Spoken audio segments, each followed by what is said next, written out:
Bienvenue à tous et merci d'être avec nous pour cette masterclass de Christian Ingrao dans le cadre du Week-end Imagine organisé par France Culture et le Centre Georges Pompidou. Christian Ingrao, bonjour. Bonjour. Vous êtes historien, spécialiste de la violence nazie et de ceux qui l'ont mise en place avant et pendant la Seconde Guerre mondiale. Parmi vos ouvrages, je citerai Croire et détruire, les intellectuels dans la machine de guerre SS, paru en 2010, et en 2016, un titre provocateur, peut-être que nous y reviendrons, La promesse de l'Est, espérance nazie et génocide. Plus récemment, vous avez publié une conversation avec le philosophe Philippe Petit, Les urgences d'un historien, et une tribune remarquée intitulée Le courage de la vérité sur la composition de la commission d'enquête mise en place par l'État sur les responsabilités françaises dans le génocide du Rwanda. Alors Christian Ingrao, pour commencer, vous frayez sans scrupule avec l'anthropologie sociale, la médecine, la psychanalyse. Pourquoi avoir choisi l'histoire ? Parce que quand j'étais très jeune, ça fait un moment déjà, je faisais beaucoup de soirées étudiantes dans une ville qui s'appelle Clermont-Ferrand, que vous connaissez tous pas, mais c'est pas bien grave. Et un jour, on était dans une soirée où il y avait des ingénieurs, et puis on était 3 ou 4 historiens. Et puis, il y a un ingénieur qui est allé voir une de mes amies qui lui a dit « Mais à quoi tu sers, toi ?» Et moi, j'étais là à côté, mais je ne savais pas, j'aurais pas su répondre. Et elle lui a répondu en le regardant, en lui mettant 10 bons centimètres dans la tête, en lui disant « Tu sais, toi, tu existes depuis le XVIIIe siècle. Moi, historienne, j'existe depuis le Moustérien. J'existe depuis que l'homme a inventé la tombe et mon métier à moi, c'est de faire le lien entre le passé et le présent, entre ceux qui étaient et qui ne sont plus, ceux qui sont désormais et les prochains, ceux qui vont arriver. » Et cette définition de l'histoire comme lien entre le passé, le présent et le futur, qui est une définition anthropologiquement religieuse, eh ben c'est la mienne. Et donc, ben voilà, oui, c'est clair qu'on gagne beaucoup moins que des ingénieurs, mais on est tellement plus utile. Vous vous intéressez très tôt à la violence nazie, à un moment où on privilégiait plutôt les parcours de victimes que ceux des bourreaux. On sait à quel point le choix d'un objet d'étude est un choix de compagnonnage, d'obsession même peut-être. Pourquoi vous êtes consacré à cette question du mal absolu, tel qu'on l'imagine aujourd'hui ? Alors, je ne suis pas sûr qu'il soit absolu. En fait, je pense que c'est pas un concours, heureusement. Enfin, j'espère en tout cas que c'est pas un concours. Mais moi, jusqu'à il y a très peu de temps, j'ai été persuadé que si on voulait comprendre la violence et le mal, il fallait s'intéresser à ceux qui l'opèrent et pas à ceux qui la subissent. Et c'est comme ça que j'ai commencé à m'intéresser à ces gens. Et en même temps, j'ai essayé d'avoir une démarche la moins irrationnelle possible, dirons-nous, pas beaucoup plus que ça. Hein. C'est-à-dire, quand j'ai dû choisir mes sujets de recherche, je me suis dit, très souvent, les pratiques le social, c'est des discours et des pratiques. Il faut que j'essaye de trouver des gens qui parlent beaucoup et qui agissent beaucoup. Et donc, ces gens qui étaient impliqués dans le génocide, mais qui avant avaient beaucoup mis en place de travail de formulation dogmatique nazie et qui ensuite bascule dans le génocide en 1941, était pour moi l'observatoire le plus opérant en fait du national-socialisme et de ce qu'il pouvait être. C'est des gens qui à la fois essayent d'aller plus loin dans la doctrine hitlérienne et national-socialiste, et puis qui, à un moment, se retrouvent à tuer des enfants devant des fosses. Et le fait que ces deux aspects puissent être réunis dans une cohorte d'à peu près 80 personnes, c'était pour moi je pensais avoir trouvé un vrai observatoire de ce qu'était le nazisme. Alors je parlais de compagnonnage, j'imagine que vous n'étiez pas très nombreux quand vous commencez à travailler sur ce sujet du nazisme, Christian Ingrao. Décrivez-nous peut-être un petit peu le milieu dans lequel vous débutez en tant que jeune historien. Est-ce que vous avez des interlocuteurs ? Et qui sont-ils et comment cela se passe-t-il peut-être au regard des autres chercheurs qui, eux, travaillent sur les victimes ?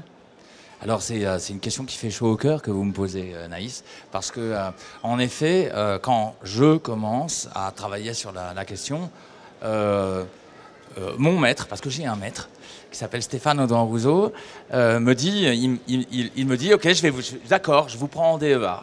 mais pas beaucoup plus. Vous voyez, hein, la porte est presque fermée. Il Parce me dit, que Stéphane Audouin Rousseau est spécialiste de la Première Guerre mondiale. Et puis il n'est pas germanophone. Et puis il me dit, et à ce moment-là, il a une phrase extraordinaire. Il me dit, on ne dirige bien que ce qu'on ne connaît vraiment. Alors que, évidemment, il m'a fait faire des écarts complètement qui expliquent aussi une grande partie l'identité de ma recherche. C'est parce qu'il n'était pas spécialiste de la chose que ça a fonctionné. Mais il me prend en DEA, donc en M2 à l'heure actuelle, et puis il me dit, vous avez une année pour vous trouver un directeur de recherche. Et puis il m'explique comment il faut qu'on fasse. Et puis je fais religieusement ce qu'il m'a dit de faire, et puis j'échoue. Il n'y a pas de spécialiste français du nazisme. Pierre Chauberry, qui est un type qui est un professeur extraordinaire et que je connais depuis déjà un petit moment, est à la retraite. Et donc je n'ai aucun moyen d'être dirigé en France. Et donc là il me dit, bon ça va, je vous garde. Donc ça commence comme ça. Et puis évidemment, on est en... L'année où je suis en train de vous parler, on est en 96, et entre 96 et 2015, il y a 20 ans qui se passent, hein, ça me rajeunit pas, mais depuis, on n'est pas une armée, mais on est un commando. Hein. Il y a Florent Braillard, il y a Nicolas Patin, il y a Yoann Chapoutot, on commence à être un petit groupe hein, d'historiens du nazisme, mais à l'époque, vraiment, il n'y a personne. Et donc, c'est aussi ce qui explique la façon dont les choses se sont passées, parce que comme il n'y a personne, on travaille avec les gens qui s'interrogent sur des séquences, si ce n'est similaires, du moins avec lesquelles on peut bâtir des analogies. Donc la Première Guerre mondiale, Stéphane Audouin Rousseau, Annette Becker, Gerd Krummach, John Horn, Alan Kramer, etc., d'un côté, et puis de l'autre, Denis Crouzet sur les guerres de religion, mais aussi les anthropologues, Elisa Claverie, Véronique Ungrapp, etc. Et puis c'est comme ça que se bâtit une armée déclopée, mais une armée quand même. En 2010, vous publiez « Croire et détruire, les intellectuels dans la machine de guerre SS ». C'était une question qui vous interrogeait directement en tant qu'historien, en tant qu'intellectuel, d'interroger cette responsabilité des intellectuels spécifiquement dans les ravages d'une guerre ? Je pense pas m'être posé la question aussi clairement et brillamment que vous le faites, Anaïs. J'ai fait comme un fox terrier quand il est en train de chercher un terrier de renard. Je cherchais un endroit où observer le nazisme et je me suis aperçu qu'il y avait des gens que tout le monde refusait d'appeler des intellectuels parce que les spécialistes intellectuels de cette période-là, de Jean-François Signorilli à Michel Trébitsch, qui était un ami, hein, de Jean-François Signorilli à Michel Trébitsch, il fallait cocher des cases pour être des intellectuels et jamais, effectivement, il ne pouvait y avoir, avec leurs critères, d'autres d'intellectuels hors de monde démocratique. Et donc, un intellectuel fasciste, ça ne pouvait pas exister, un intellectuel nazi, ça ne pouvait pas exister. Et ils étaient d'accord pour dire qu'il pouvait y avoir des intellectuels communistes, mais du bon côté du mur, pas de l'autre. Et donc, je me suis retrouvé, si vous voulez, à construire un questionnaire avec des gens qui disaient que je ne faisais pas de l'histoire des intellectuels, et puis d'autres gens qui disaient que quand même c'était une drôle d'histoire du nazisme parce que j'étais pas du côté de l'histoire de l'État, j'étais pas du côté de l'histoire des institutions et pourquoi est-ce qu'on essaierait de comprendre ce que font les nazis en 14-18, etc. Donc, vous voyez, j'avais l'impression d'être une souris dans un troupeau d'éléphants. Et pourtant, vous aviez un terrain parce que, de fait, des intellectuels, ou en tout cas de très hauts diplômés, il y en avait énormément dans les rangs nazis et même parmi les bras armés qui ont tué.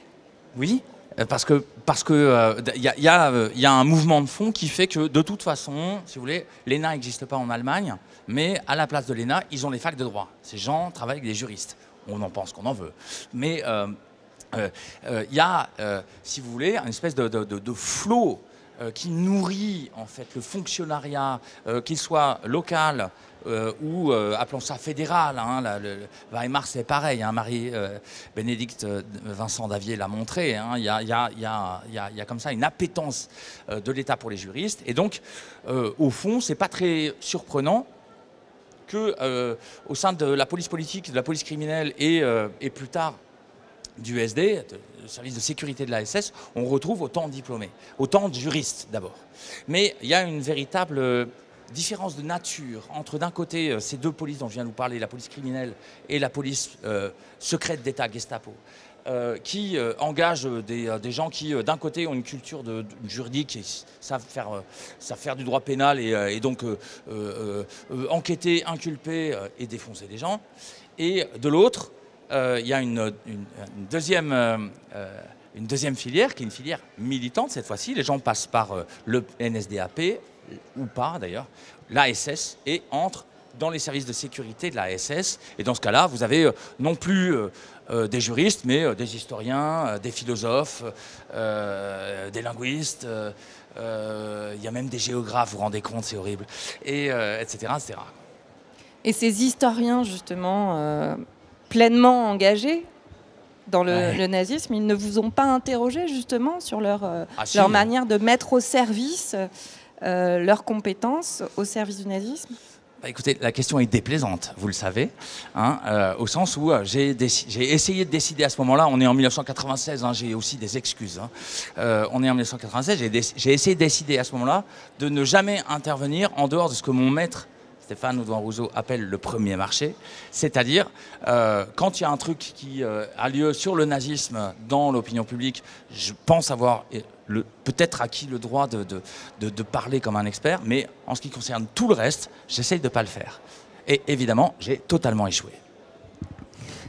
Alors justement, qu'est-ce qu'on fait en tant qu'historien avec cette hyper-présence de la Seconde Guerre mondiale dans les médias, dans les programmes de divertissement?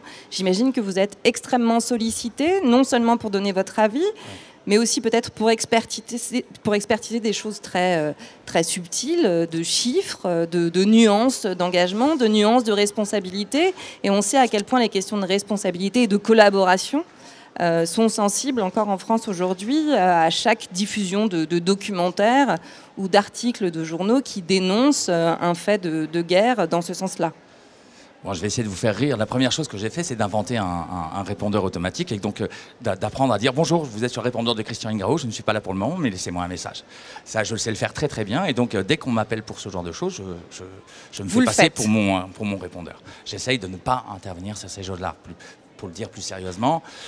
Après, quand j'ai des amis journalistes, ça m'arrive aussi, quand des amis journalistes me demandent « Écoute, qu'est-ce que tu penses de tel truc? Qu'est-ce que tu veux faire de ça? Quand telle personne a dit ça, etc. » Quand j'ai des chiffres, je les donne.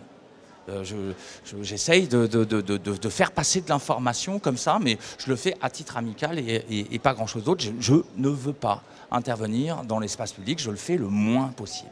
Vraiment.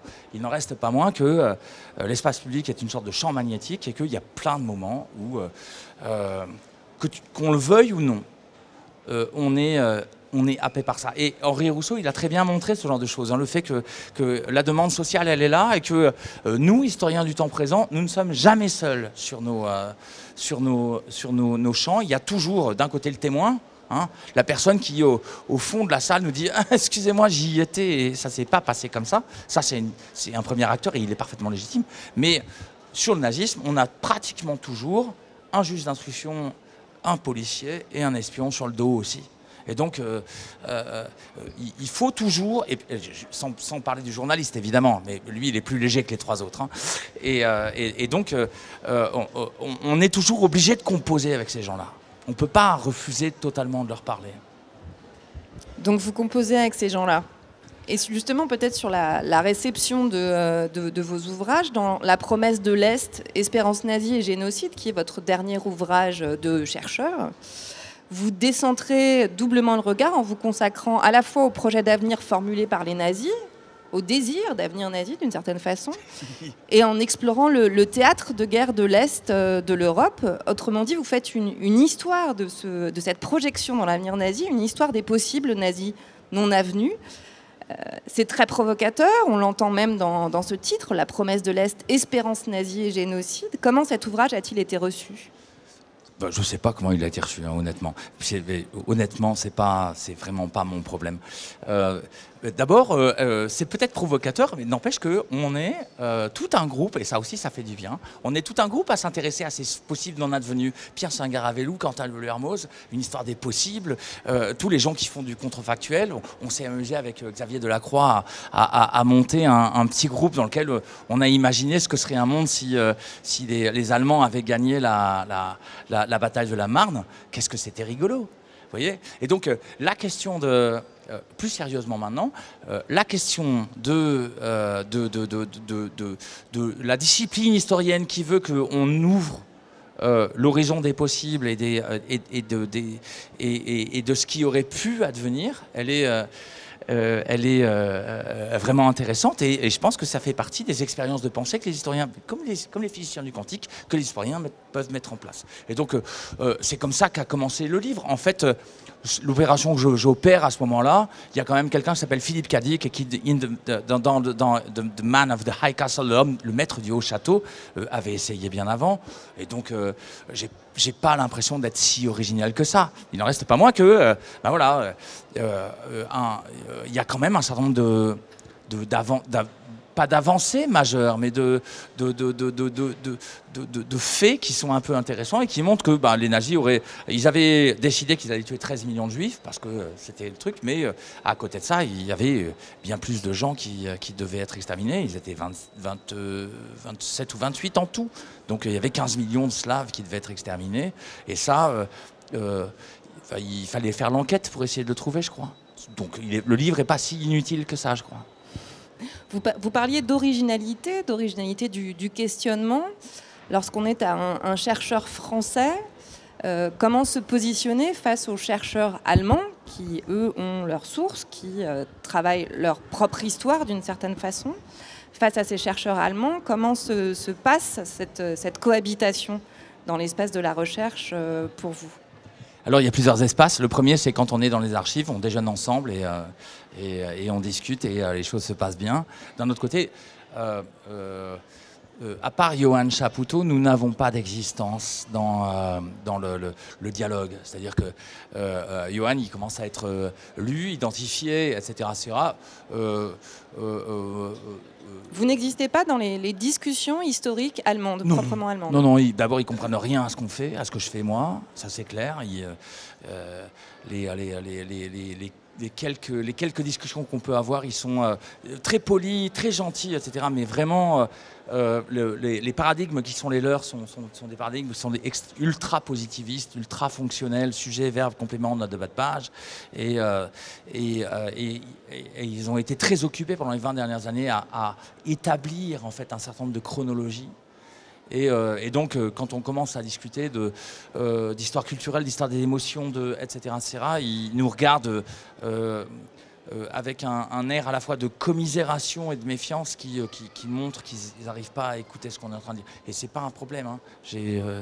C'est pas un problème, mais il n'y a pas de véritable interlocution. Il y a quelques historiens avec lesquels ça se passe. Il y a le titulaire de la chaire, par exemple, d'histoire du national-socialisme à l'université de Berlin, qui s'appelle Michael Wild, qui est quelqu'un avec lequel je travaille depuis 20 ans. Il y a Gerd Krummich, il y a quelques historiens comme ça. Il y a toute une petite école qui s'appelle l'histoire du quotidien, Alltagsgeschichte, avec lesquels la discussion est très belle, etc.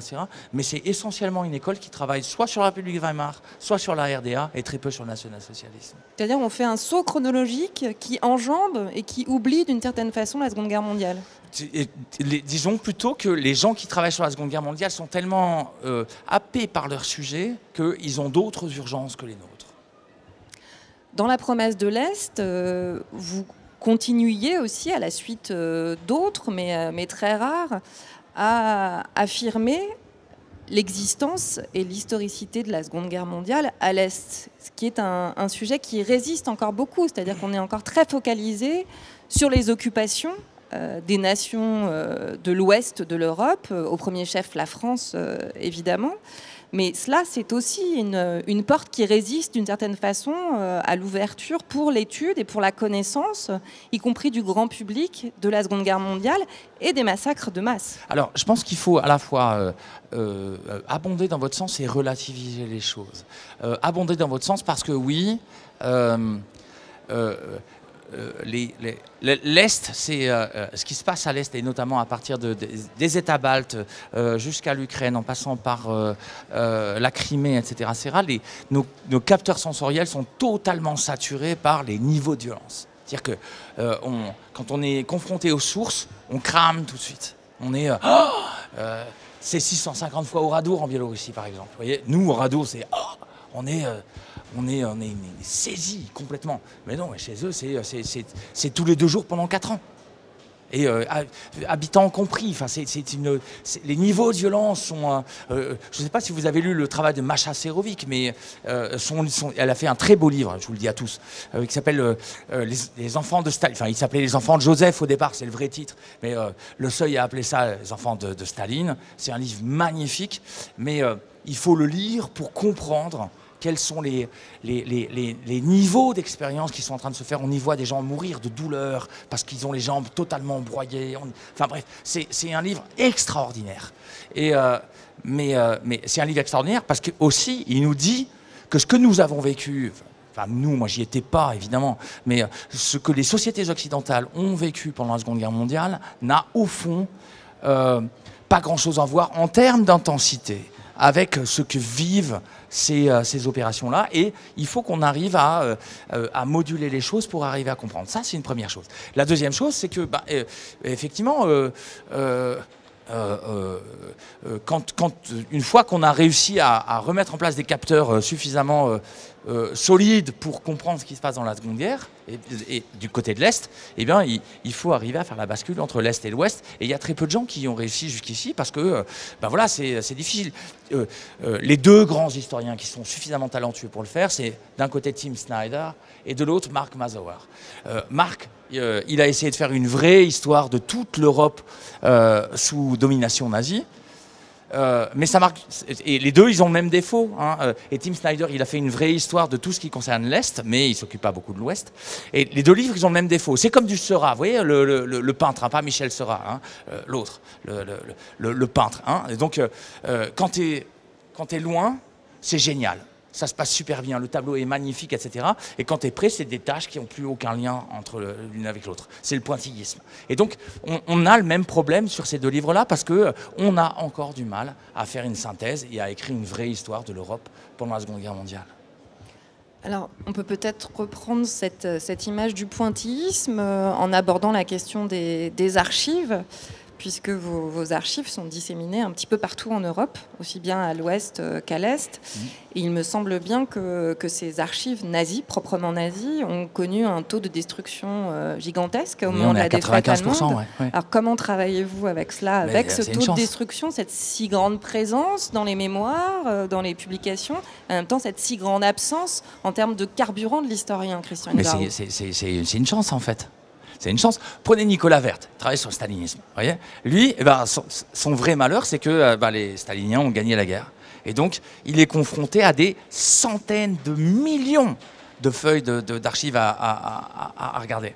Et donc, Nicolas, il est dans la situation d'un type qui est dans un bateau, il a l'océan Atlantique en face de lui, et puis il jette tous les jours, son petit hameçon, 10 fois par jour, son petit hameçon, et puis rendez-vous au tas de sable. Quand est-ce qu'on trouve? Il a réussi à trouver l'ordre 447, celui qui nous dit que l'ordre 447 qui nous dit que voilà, pour la Grande Terreur, il y a un ordre qui précise que l'approche meurtrière de la Grande Terreur est statistique, c'est-à-dire qu'il faut en tuer tant de pourcents. Mais il aurait pu ne jamais le trouver. Hein, le fond du premier secrétaire du parti communiste de l'Union soviétique, hein, le fond de Staline, il fait des milliers de cartons. Il n'aurait pu jamais le trouver. Nous, historiens du nazisme, on est dans la situation d'un historien du haut Moyen-Âge. Tu veux travailler sur Charlemagne, eh ben, tu es dans la même situation que quand tu travailles sur Hitler. En gros, une vie de chercheur, on a à peu près 50 années d'existence de cerveau, hein, pas beaucoup plus, hein, et même moins pour moi.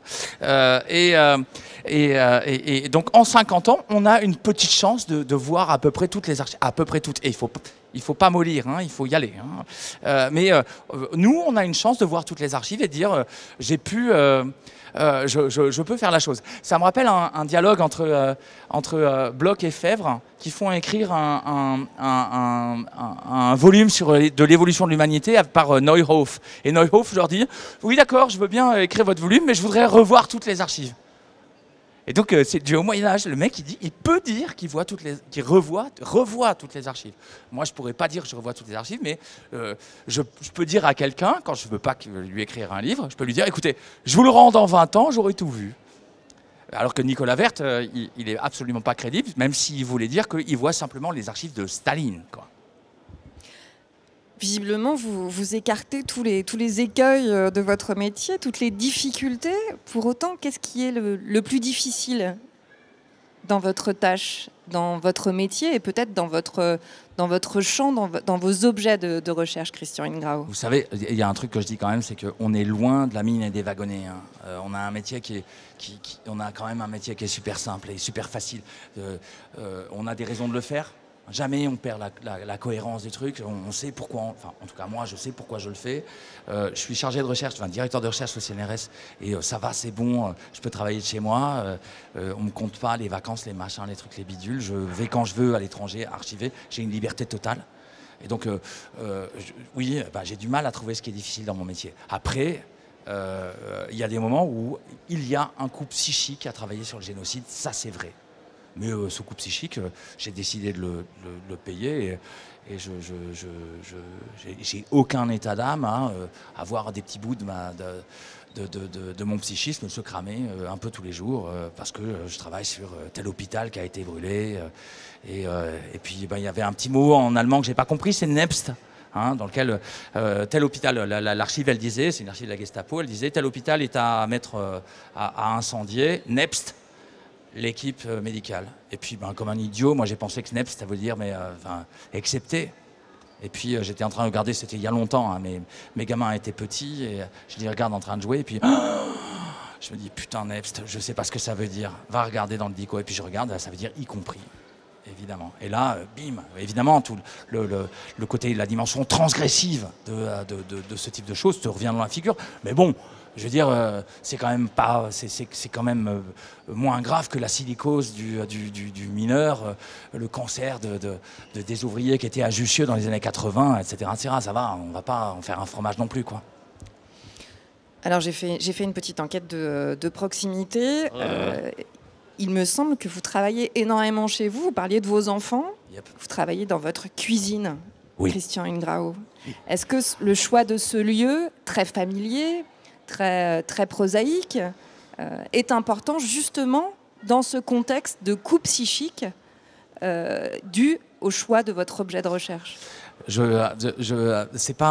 Ça n'a pas été une décision que j'ai prise comme ça. Au départ, j'ai pas eu le choix. C'est-à-dire que quand j'étais en train d'écrire ma thèse, etc., j'avais 2, puis 3, et maintenant 4 mômes qui étaient toujours dans mes pattes et donc si je voulais écrire quelque chose, il fallait que j'arrive à écrire avec des hurlements de gamins et des repas à faire, etc., etc.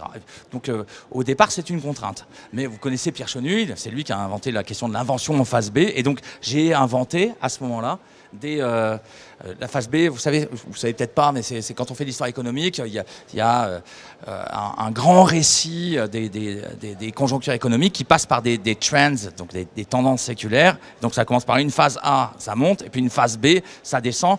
Quand la phase B, c'est la phase B, c'est la merde. Et on est obligé, si vous voulez, de faire avec des conjonctures économiques qui sont hyper difficiles.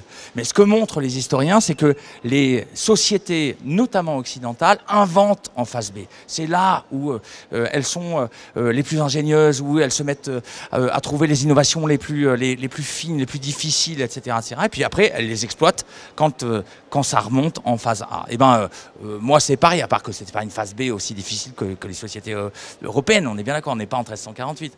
Mais moi, j'ai été obligé de trouver des moyens d'apprendre à travailler quand j'avais des mômes qui me hurlaient dans les oreilles, que le téléphone était en train de sonner, que le bœuf bourguignon devait être mis en place, etc., etc. Et puis écrire au milieu de tout ça, c'était... et puis voilà, donc ça a fini. Maintenant, les enfants sont plus grands, ils sont moins embêtants. Un peu moins. Mais voilà, je travaille toujours autour de ma table parce que il y a quand même un énorme avantage, c'est qu'on est dans son univers et on se nourrit à la fois de ce qu'on est en train de faire, de notre bibliographie, de nos archives, et puis de l'énergie des gens qui nous sont familiers. Alors vous avez participé il y a quelques années à la série documentaire Jusqu'au dernier, la destruction des Juifs d'Europe, de William Carrel et Blanche Finker, avec de nombreux autres historiens, dont Johann Chapoutot, dont vous parliez tout à l'heure. au visionnage de cette série, on avait le sentiment d'un consensus entre vous tous. Cette histoire et la façon de la faire aujourd'hui, c'est déjà une histoire apaisée. Est-ce qu'on peut ne pas être d'accord? Est-ce qu'on peut se permettre la controverse savante sur la Shoah aujourd'hui? Alors, c'est une excellente question, mais je ne me rappelle plus quelle année c'est, en fait. Vous vous rappelez, Anaïs? C'était il y a 3-4 ans. Il y a 3-4 ans. Donc, moi, je pense qu'à cette époque-là, il y a eu jusqu'en 2004-2005, il y a des controverses, je dirais pas majeures, mais des controverses importantes sur la question du génocide. L'une des controverses les plus importantes, c'est quel est le statut du génocide, et ce statut du génocide, il passe par la question de sa datation.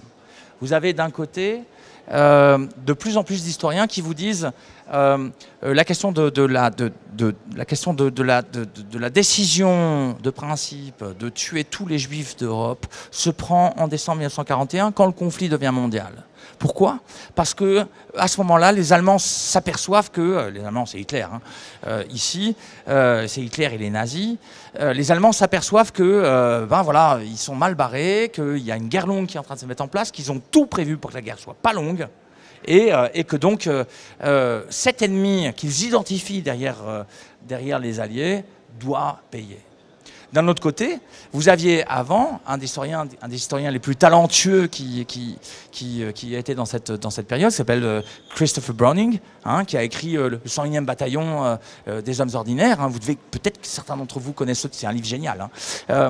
Et Chris Browning, lui, il fait une autre hypothèse, il nous dit non, en fait, le génocide, il a été décidé en juillet 1941, au moment où les nazis se disent c'est open bar, on est en train de gagner, on l'a gagné, on va vaincre l'URSS, et c'est parce qu'on va vaincre l'URSS qu'il faut tuer les juifs pour bâtir cet empire millénaire qui est notre rêve. Et donc, il y a une discussion, ces gens sont très corrects et très polis. Il y a une discussion entre d'un côté Chris Browning et de l'autre Gerlach, etc., avec malgré tout, si vous voulez, un décalage. Chris Browning, il est tout seul, ou pratiquement tout seul à nous dire ça. De l'autre côté, vous avez Christian Gerlach, vous avez Dieter Paul, vous avez Florent Braillard, et on a tous fini, en fait, par accepter l'hypothèse de décembre 41 pour la décision de principe d'extermination de tous les Juifs d'Europe, et puis une dernière décision en juin 42, qui est une décision d'un génocide en un an. Et donc, ce que reflète le documentaire de Blanche et William, c'est le fait que, bon an, mal an, on a tous fini par dire à Chris, écoute, bon, ton livre est génial, mais on préfère l'autre. Comment trouvez-vous l'idée de vos prochains livres? Le précédent vous donne l'idée du suivant. Vous avez un tiroir empli de livres en devenir sous la forme de dossiers d'archives. Comment cela se passe-t-il, Christian Ingrao? Alors, j'ai un tas d'or. Vous avez raison de le dire. J'ai 50 classeurs remplis d'archives nazies que j'ai chopé en 15 ans. Mais ce tas d'or commence à trouver ses limites, et donc je pense qu'il va falloir que je retourne chasser un peu de l'archive ces prochaines années. J'ai pas encore commencé parce que je suis en train de terminer un bouquin là que j'ai construit notamment avec ce tas d'or, mais je sais déjà que il y a 5 questions qui m'obsède depuis maintenant 1 an et demi, et je sais que une de ces 5 questions sera mon prochain livre. Et donc je laisse suspendu les choses, et puis si Dieu me prête vie et que le travail se passe de la façon que j'imagine, le 30 juin j'aurai terminé tout ça, et donc j'aurai un mois de juillet, un mois d'août où je pourrais faire plouf plouf, un petit cochon pendu au plafond entre les 5 enquêtes, et voir laquelle j'ai envie de faire. D'ailleurs, comment trouvez-vous la forme de vos livres? Parce que dans Croire et détruire, on suivait finalement dans une course folle les SS à l'assaut de l'Est. Dans l'Espérance de l'Est, c'était quasiment une exposition universelle du désir d'avenir nazi. Comment l'idée naît de la forme, et comment vous l'élaborez? Est-ce qu'éventuellement, d'ailleurs, peut-être, elle peut précéder la recherche documentaire? C'est-à-dire sur une intuition, vous donnez un cadre qui ensuite va être empli par une recherche documentaire, par une recherche d'archives. Dans tous les livres, de toute façon, on se pose toujours la question à un moment, il y a toujours 3 ou 4 chapitres où tu es là, j'ai pas les moyens de ma politique. Et donc, il faut aller, il faut retourner dans les archives, il faut retourner voir si tu as les moyens de prouver ce que tu es en train de faire. Et puis, il y a plein de moments où tu les as pas. Et donc, tu es obligé d'abandonner. Mais il y a aussi d'autres moments où tu es là, tu as fait une hypothèse, et puis tu es dans les archives, et puis bim, tu as le truc qui tombe. Et là, c'est juste génial. Je pense que ça, c'est la vraie héroïne de l'historien. C'est quand tu trouves l'archive qui dit que tu as raison. On a tous un problème avec le fait d'avoir raison, je crois. Enfin, moi particulièrement, mais on a tous un problème avec ça. Et quand l'archive, elle nous dit qu'on a raison, c'est une drogue absolue, ça c'est clair. Et donc, oui, en effet, là, je vous dis, j'ai en gros 5 possibilités d'enquête. Ça ne veut pas dire un livre, mais j'ai 5 possibilités d'enquête. Et je vais voir laquelle m'amuse le plus à la fin de l'été. Voilà. Est-ce que cela a été une question pour vous de réfléchir à la façon dont on pouvait écrire sur des atrocités telles que celles commises par l'armée, par la SS nazie, notamment à l'Est, mais également à l'Ouest, mais en ce qui vous concerne, c'est plutôt l'Est que vous explorez. Voilà.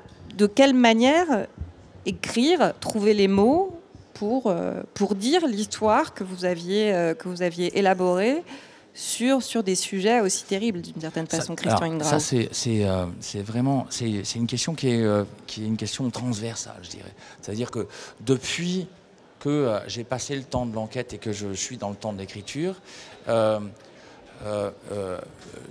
j'ai toujours un problème avec les niveaux d'intensité de violence sur lesquels je travaille. C'est ce qu'avec Stéphane Audin-Rouzon, on appelait la béance maxillaire. Béance, maxillaire, c'est des mâchoires.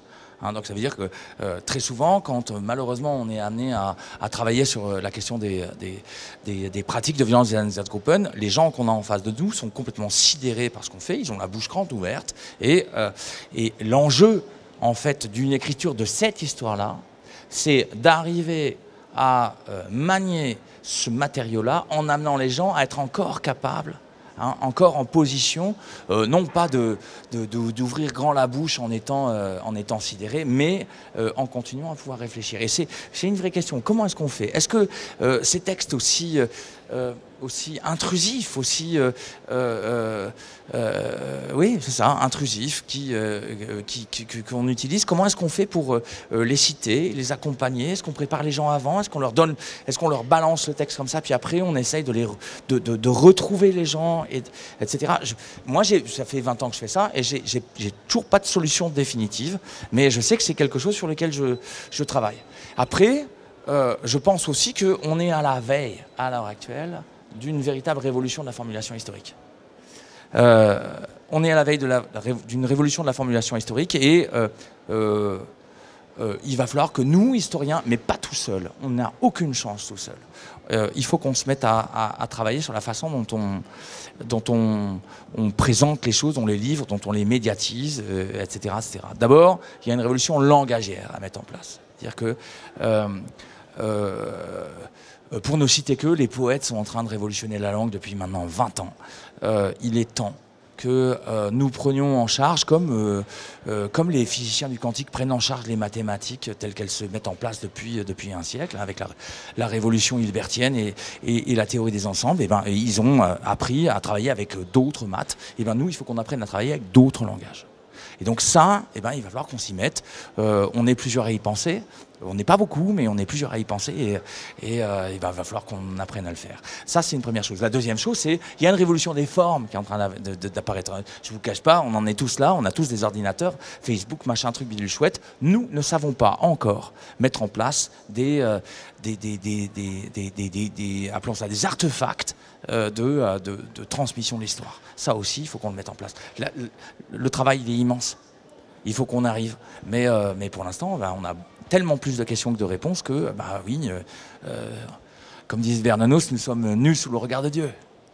Et vous avez déjà été tenté par un travail de fiction? Sous forme d'écriture ou sous d'autres formes d'ailleurs, Christian Ingrao? Oui. J'ai écrit un texte. Ça sera le seul et le dernier sans doute. Mais j'ai écrit un texte qui s'appelle « Est-ce que ça va faire mal ?»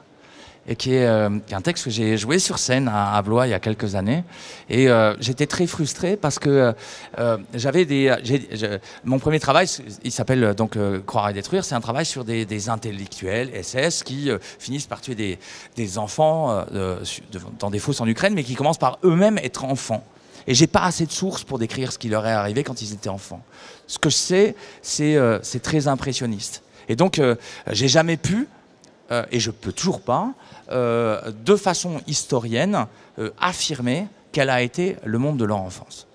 Et donc, un jour, j'ai été tellement frustré que j'ai décidé d'écrire un texte dans lequel je me suis dit que j'étais nouvelliste, on va dire novelist en anglais, mais ça veut dire romancier, mais auteur de nouvelles, et où je prends un des plus grands criminels sur lesquels j'ai travaillé, qui s'appelle Herman Behrens, qui finit chef de la suprême de la police des SS en Serbie.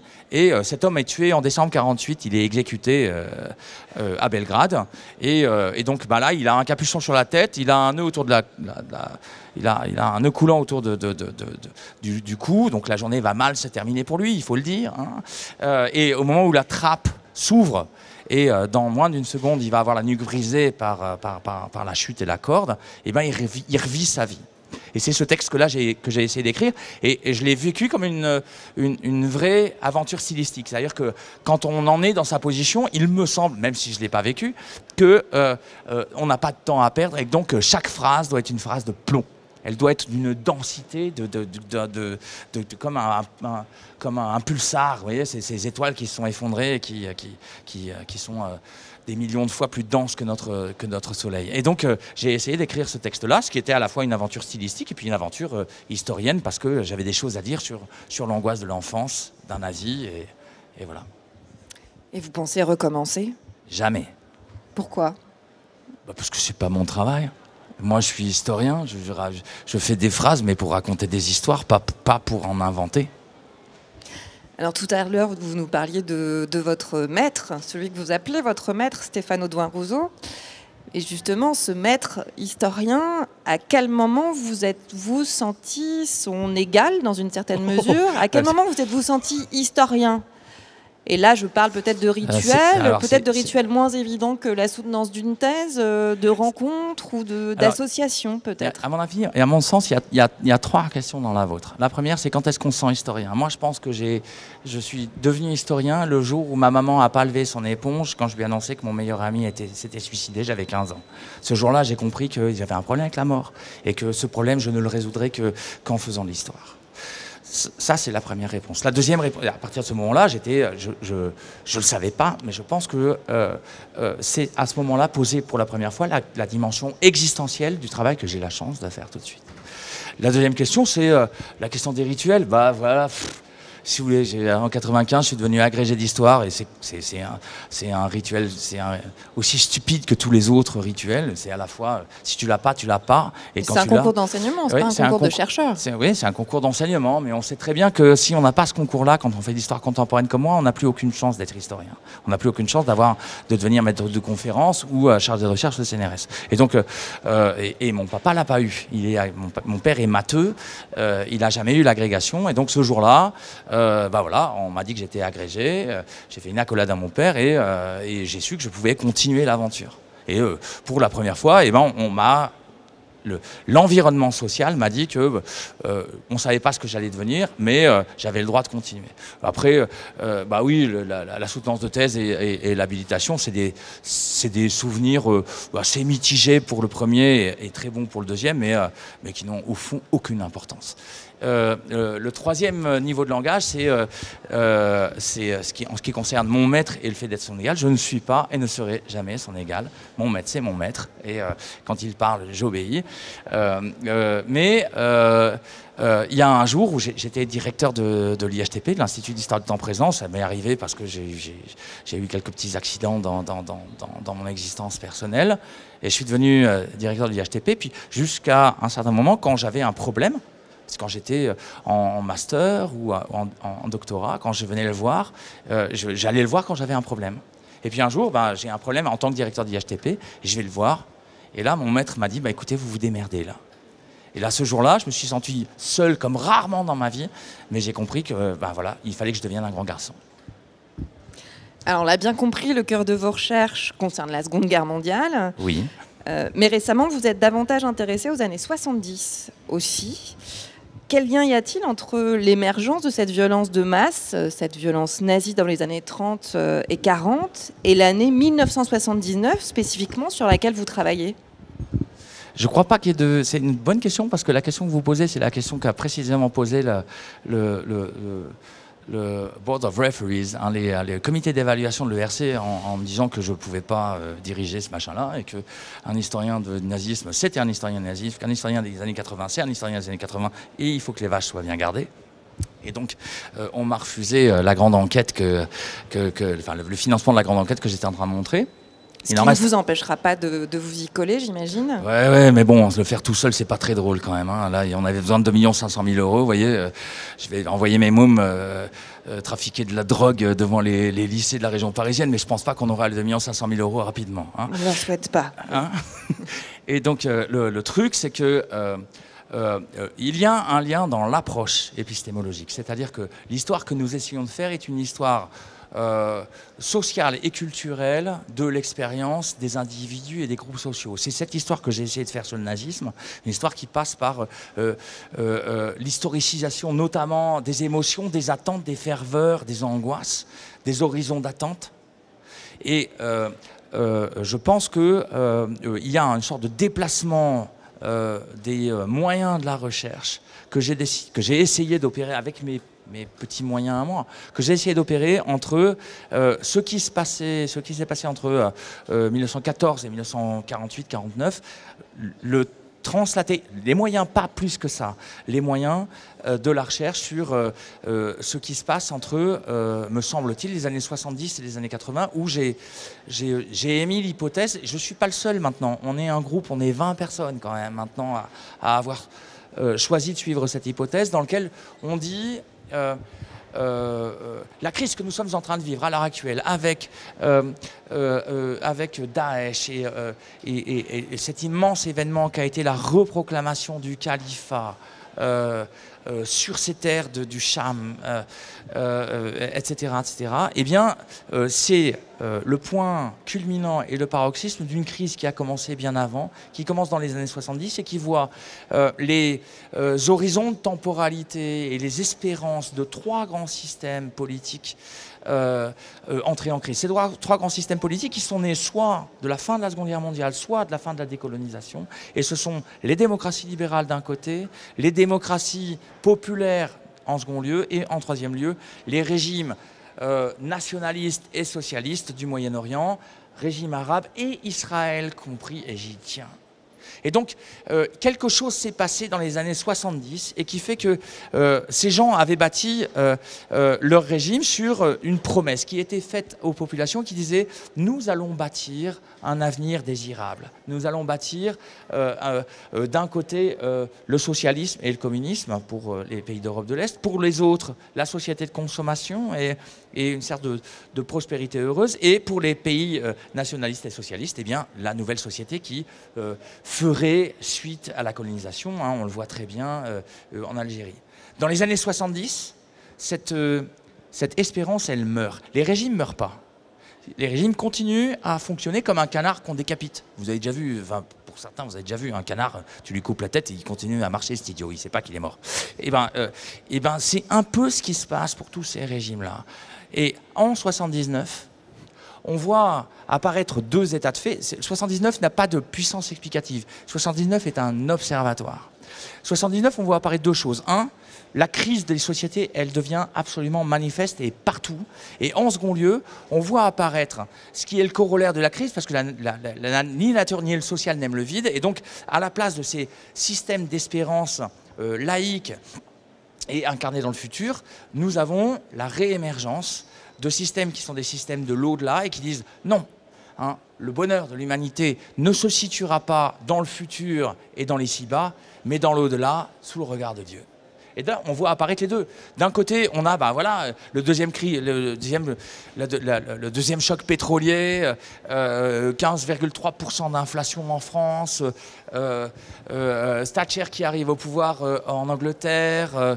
Qu'est-ce qu'on a d'autre? Évidemment, le début, la fondation de Solidarność et les premières grèves des chantiers Lénine à Gdansk. Évidemment, est-ce que j'ai besoin de vous parler de l'Afghanistan et du fait que les forces de l'athéisme sont en train d'envahir l'Afghanistan, et donc vous avez un vrai mouvement de croisade qui se met en place vers l'Afghan.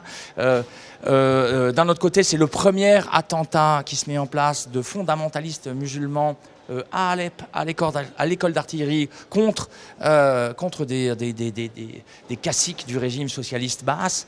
Vous avez la prise de la grande mosquée de la Mecque par des millénaristes sunnites qui veulent renverser le régime des Saouds. Vous avez évidemment la révolution iranienne, et j'ai besoin de le dire. Et puis c'est la même année où Ayman al-Zawahiri, le numéro 2 d'Al-Qaïda, passe des frères musulmans au djihad islamique. Bref, à ce moment-là, on a une espèce d'observatoire de ce que nous sommes en train de vivre qui est absolument extraordinaire, et c'est le point de départ d'une belle enquête. À venir, on vous le souhaite. À venir. D'ailleurs, vous avez publié un dialogue récemment avec le philosophe Philippe Petit intitulé « Les urgences d'un historien ». Est-ce que ce nouveau chantier de recherche fait partie de vos urgences, Christian Ingrao ? Oui, je dirais ça. Je ne serai jamais un historien des années 70 et 80. J'ai besoin que ça dise nous, ici. J'ai besoin de gens qui parlent l'arabe, j'ai besoin de gens qui parlent de persan, qui parlent... Moi, j'ai le vocabulaire d'un chimpanzé en russe et en polonais, mais il faut des gens qui parlent les langues et qui ont l'acuité du regard, une acuité que je ne peux pas avoir tout seul. Et donc, pour moi, cette aventure est une aventure qui est... en gros collective. Et donc, ça fait partie de mes chantiers, mais j'ai besoin de gens. C'est pas que j'ai besoin de gens, j'ai besoin d'être dans un collectif. Voilà. Et donc, oui, ça en fait partie, mais bon, je suis un historien du nazisme et de la guerre, en gros, de 1914 à maintenant. Voilà, je peux à peu près travailler sur tous ces trucs-là, avec des bonheurs divers, mais je peux. Mais cette enquête-là, oui, fait partie de mes urgences. Alors peut-être que jusque-là, on vous imaginait un peu seul dans votre cuisine au milieu de votre tas d'or, de vos tas d'archives. Là, ce que l'on entend, c'est que cette nécessité du collectif, d'une certaine façon, c'est la condition sine qua non pour progresser dans sa discipline. On n'est jamais tout seul. Jamais. Encore une fois, quand on fait l'histoire du temps présent, de toute façon, qu'on le veuille ou non, on n'est jamais tout seul. Il y a toujours, de toute façon, il y a toujours un flic, un juge et un espion qui sont en train de lire les archives en même temps que toi. Donc ça, c'est une première chose. Et puis, quand même, les historiens de nazisme, on doit être, je sais pas, 1500 ou 2000 sur la planète. Et donc, on a toujours du monde dans la boucle. Hein. Donc, il y a toujours des nous qui se mettent en place. Mais après, entre ces nous qu'on subit un peu quand même, eh ben, il y a aussi les nous qu'on choisit. Et moi, j'ai la chance d'avoir quand même, malgré tout, pu intégrer un certain nombre de collectifs. Hein.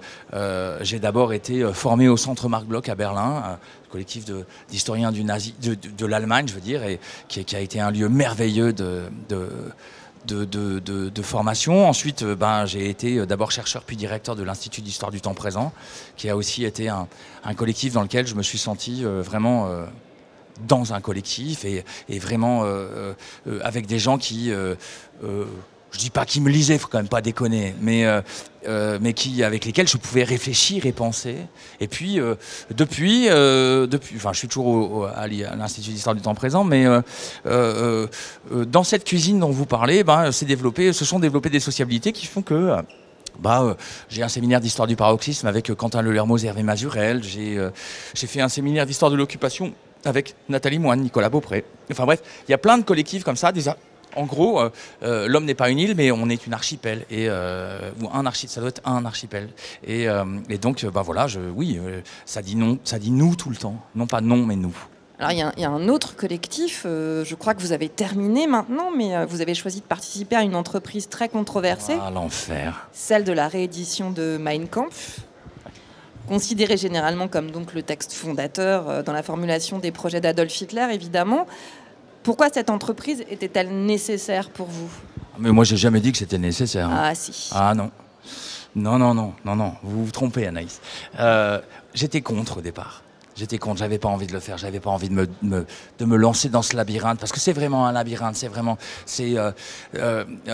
Mein Kampf, c'est vraiment des milliers de pages, et quand tu rentres dedans, tu rentres dans un labyrinthe, c'est-à-dire que ton horizon est